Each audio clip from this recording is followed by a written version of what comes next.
इसलिए आप सभी से मेरा निवेदन है, कांग्रेस को यही पूछना आप हमारा आपने 70 सालों में क्या किया, तो वो क्या कहेंगे पता है?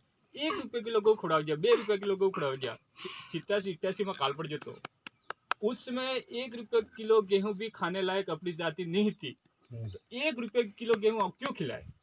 क्यों खिलाने का कारण ये था, कांग्रेस को ऑलरेडी पता था ये गरीब जाति है, जो आदिवासी और मेघवाल और एसटी एससी जो समाज है, जो गरीब जाति है, अनपढ़ जाति है, उनको जिंदा रखना जरूरी था। उनको कुल मिला के जिंदा रखना जरूरी था। जिंदा इसलिए रखना था क्योंकि ये आदिवासी जाति अपनी क्या कांग्रेस को वोट देती थी। उसमें कौन थी?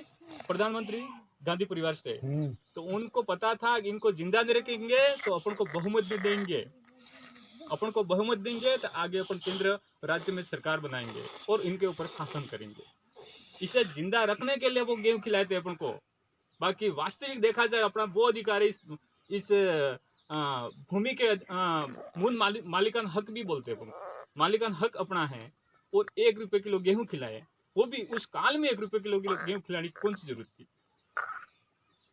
इधर से देश का मालिक भी अपन को घोषित करते हैं, घोषित कर रखा है। डीएनएम टेस्ट के अनुसार ये भारत के मूल मालिक आदिवासी गिने जाते हैं, और वही लोग 1 रुपए किलो गेहूं देते हैं। और आज बड़ी बड़ी फांक देते हैं, हम आदिवासियों में वो कर देंगे, फलाना कर देंगे, धिक्का कर देंगे। और मोदी ने जब प्रधानमंत्री बना था उसमें क्या कहा? 15-15 लाख तुम्हारे खाते में दे देंगे। 15-15 लाख रुपए अपने खाते में आए कभी? नहीं आ सकते। ये जुमले हैं, ये झूठे हैं एक नंबर। और कांग्रेस सरकार कई सारी गहलोत सरकार ने कई सारी घोषणा कर दी। आज काकरी डूंगरी का मैटर बना था, आपको सबको पता होगा। काकरी डूंगरी पे जो मैटर बना था उसके लिए सरकार ने क्या किया अपने लिए? अगर आदिवासियों के लिए अगर कांग्रेस सरकार सोचती तो 1167 सीट आदिवासी के आरक्षित सीटों में रिजर्वेशन देकर और ये भर्ती करवाती है। 1167 बच्चे तो अपने एसटी के लगते नहीं लगते, लेकिन कांग्रेस सरकार ने इतना अन्याय किया, लोगों को 2 गोलियों से मार दिए, दो बच्चों को गोलियों से मार दिए, गोलियां चलाई अपने ऊपर। अधिकार और 5वीं छठी अनुसूची की बात और हक की बात करते हैं तो कांग्रेस सरकार के राज में अपन को गोलियां खिलाई थी और कई सारे लोग और जेलों में बंद कर दिए। मतलब 700 से ऊपर लोग गिरफ्तार करके जेलों में बंद कर दिए। उसमें मेरा नाम भी चल रहा है, 6 थानों में हमारा नाम चल रहा है, पांडुर साहब का भी नाम चल रहा है। उपद्रवी घोषित कर रखे हैं हमारे को। हम जन जागरण का काम करते हैं, अधिकारों के बारे में लोगों के सामने बोलते हैं, इसलिए हमारे को एक देशद्रोही के रूप में इन सरकार ने हमारे को घोषित कर रखा है। फिर भी हम डरते नहीं है, फिर भी आप लगातार हम जन जागरण का काम कर रहे हैं और आपके बीच में इसलिए आए हैं कि आप भी अपना हक और अधिकार के लिए आम लोगों को बताओ। गरीबों की पार्टी सिर्फ ट्राइबल है, बीटीपी है सिर्फ। भूल जाओ इस कांग्रेस और बीजेपी को, और जब तक नहीं भूलोगे जब तक अपना कल्याण नहीं हो सकता है। जब तक अपना मुख्यमंत्री नहीं बनेगा, जब तक एमएलए नहीं बनेगा, जब तक सरपंच नहीं बनेगा, जब तक प्रधान नहीं बनेगा, जब तक अपन को अपना कोई आगे सुनने वाला नहीं है। अगर यहाँ पे कई सारे नेता होते तो आज हमारे बच्चों को जेल नहीं जाना पड़ता। आज अपने ही भाई, भले यहाँ का डूंगरपुर का, खेरवाड़ा का, छड़ोल का, अपने आदिवासी भाई जेल तो काट रहे हैं। वो सही बात के लिए बोला था, इसलिए वो जेल काट रहा है, अपने लिए जेल काट रहा है। सही है। सब अपनी सब भाइयों के लिए जेल काट रहा है, आदिवासी भाइयों के लिए जेल काट रहा है। और कांग्रेस के नेताओं ने, गणेश गोगरा ने क्या कहा था? किसको पूछ के बैठे? काकरी डूंगरी किसको पूछ के बैठे? आपने वीडियो वायरल हुआ था, सुना होगा आपने। बोला कि नहीं बोला? बोला। और आदिवासियों का नेता कांग्रेस पार्टी गिनते हैं और उसको एक पूरे राजस्थान का बाहर अध्यक्ष बना रखा है। वही आदमी किसको पूछ के आदिवासी लोग बैठेगा? तो वो आदिवासी नहीं है क्या? गणेश गोगरा आदिवासी नहीं है क्या? वो आदिवासी है नहीं, इसलिए वो बोल रहा है। तो कांग्रेस पार्टी अपना भला कर सकती है क्या? कांग्रेस का नेता है, नहीं कर सकता, और बड़ा नेता है वो आदमी किसको पूछ के बैठे? जब अभी वोट मांगने आ जाएंगे वो कांग्रेस वाले, उनको बोलना किसको पूछ के तुम यहाँ हमारे गांव में वोट मांगने आए, बोल देना उनको।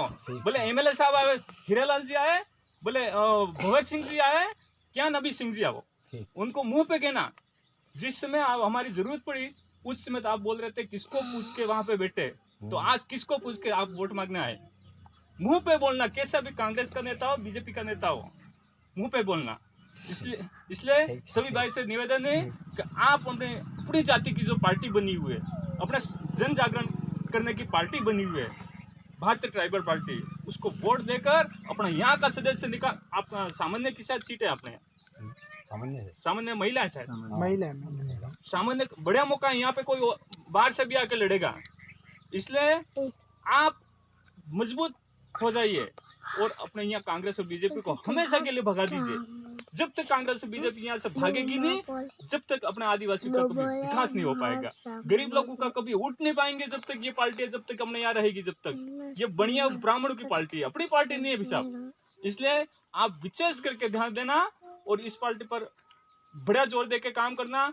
अपने बड़े बुजुर्ग आज की तारीख में यूँ कहते हैं, अमत ठेठ में कांग्रेसी होला, अमत पार्टी नहीं बदलो, पार्टी नहीं बदलो, ये बात तो सही है, पर चक्कर में पड़ी जो है पार्टी लुटन खाएगी आप साहब, सब अधिकार है तो लुटन खाएगी। तने तमाम हमारी विनती है और बड़ी लोग को आप समझाना और अच्छी तरह से समझाना। और कांग्रेस और बीजेपी वालों को आते ही यही प्रश्न करना, जिसने काफी डूंगरी पे अपना आदिवासी नेताओं की जरूरत पड़ी थी, आदिवासी आवाज की जरूरत पड़ी थी, आदिवासी मंत्रियों की जरूरत पड़ी थी, आदिवासी सरकार की जरूरत पड़ी थी, उस समय आप नेता कहाँ गए थे? ऐसा ही पूछना आप महिला लोग और जैसे लड़कियां, युवा लड़कियां हो, आप विशेष करके पूछना। आपको बड़ा नेता है उस समय मुंह पे पूछना, उस दिन आप कहाँ सोए थे, कहाँ मर गए थे उस दिन?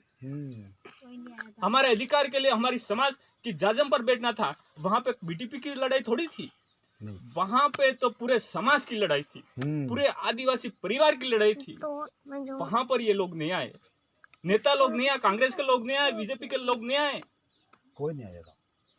इस प्रकार के नेताओं को हमेशा के मुंह तोड़ जवाब दो। मुंह तोड़ जवाब वही है, अपना वोट मूल्यवान है, उस वोट को अपने समाज की जाजम के और समाज के लिए लड़ता है, उसको वोट दो तो आगे जाके अपने समाज के लिए लड़ेगा। और समाज के लिए लड़ेगा जब अपन को 5वीं और 6वीं अनुसूची की जरूरत पड़ेगी, जब 5वीं और 6वीं अनुसूची अपना नेता आगे जब तक विधायक नहीं बनेंगे, प्रधान नहीं बनेगा, सदस्य नहीं बनेगा, तो 5वीं और 6वीं अनुसूची लागू नहीं करवा सकते। जब 5वीं और 6वीं अनुसूची अपनी लागू हो जाती है तो अपने सारे अधिकार अपने पास आ जाएंगे।